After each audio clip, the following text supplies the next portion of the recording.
बाजूला ते आहेत ना बाहेर. हो काय तुमचं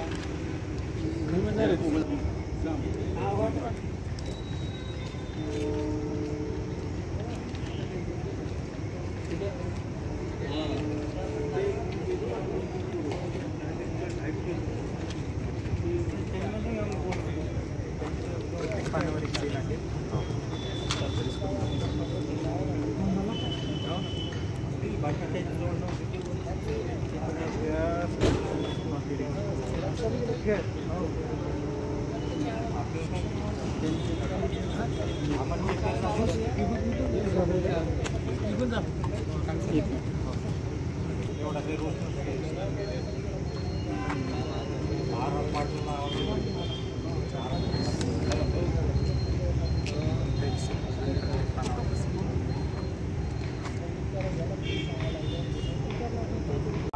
दादा मला सांगा, तुम्ही आज फॉर्म भरलाय, काय अपेक्षा आपली?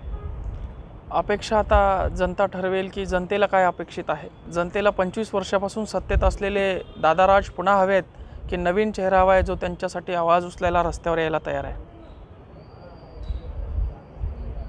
रणनीती कशी असणार आहे? रणनीती एकच आहे, धनशक्ती विरुद्ध जनशक्ती. काय जनशक्ती काय? ज्यांच्याकडे अमाप संपत्ती आहे, शेतकऱ्याच्या टाळूवरचं लोणी खाऊन ज्यांनी संपत्ती कमावली आहे, त्यांच्या विरोधात एक शेतकऱ्याचं पोरगं, शेतकऱ्याच्या बांधावर झालेलं प्रस्थापितांच्या विरोधात उभं राहिलेले कष्टकरी शेतकऱ्यांचं पोरगं 1 रुपयाही खर्च न करता अत्यंत कमी खर्चामध्ये जनमानसापर्यंत जात आहे, पोहोचत आहे आणि प्रचंड असा प्रतिसाद मिळतो आहे. मराठा आरक्षणामध्ये आपण भूमिका घेतली होती, आपल्या गाड्या जाळल्या होत्या, तर मग पाटलांचं तुम्हाला समर्थन आहे? पाटलांनी लोकसभेच्या निवडणुकीपासून दूर राहण्याचा निर्णय घेतला आहे, तो अतिशय योग्य आहे. पण या ठिकाणी जनसामान्यांच्या भावना लक्षात घेऊन की काँग्रेस आणि भाजपपेक्षा काहीतरी वेगळा पर्याय हवा, म्हणून या ठिकाणी आम्ही पर्याय दिला आहे. पर्याय कसा असणार?